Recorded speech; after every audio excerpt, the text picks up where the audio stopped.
The Mythology of the Welfare Queen, and the Reality of Capitalism by Comrade Banana Head. Part 1. In our glittering capitalist paradise, wasting away from what has been abolished, opportunity abounds. No one goes hungry if they have but a modicum of intelligence, or drive.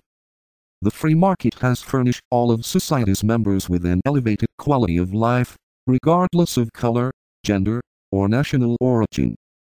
This collective affluence comes as the result of hard-working, risk-taking entrepreneurs who plot the course of production in the interest of all. In the midst of all this abundance, there are those who, rather than working for a living, and making a contribution, prefer to live parasitically off of the compassionate but foolish policies of the government. These layabouts content themselves to suckle upon the federal teat, whilst the rest of us actively create the abundance that supports them. Such are the welfare queens. The welfare queen is more than simply dead weight, or a fifth wheel.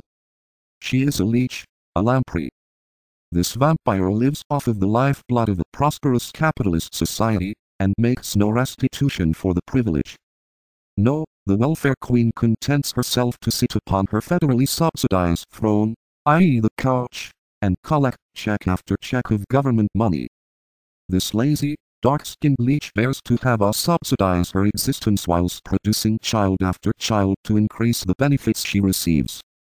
At least, this is the manner in which women of color who happen to be welfare recipients are depicted in the bourgeois media.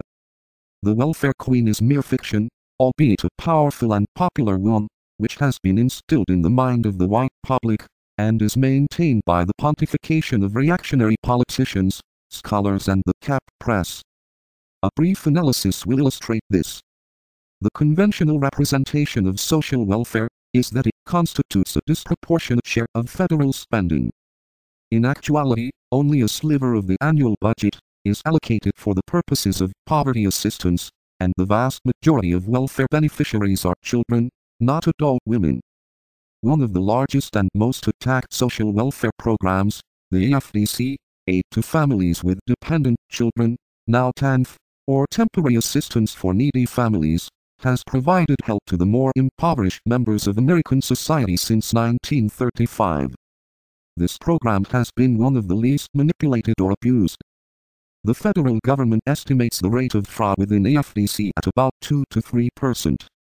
Fraud with the IRS tax code and unemployment programs is estimated at 25%. Moreover, this aid was, and is, by no means excessive. In 1992, just as an example, the average yearly AFDC family payment was $4,572, U.S. Social Security Administration. In that year, the poverty level for a mother with 2 children was $11,186, a figure not even touched by the aforesaid amount, and that was prior to reform under the so-called Personal Responsibility Act that further lowered the benefits conferred upon welfare recipients. According to William Kornblum and Joseph Julian, authors of the sociology textbook, Social Problems, the poorest 20% of U.S. households received less than 5% of all income in 2000. In 2001, 26.4% of female-headed families were below the poverty threshold, and in such families the average income was about 60% less than the median income of all families.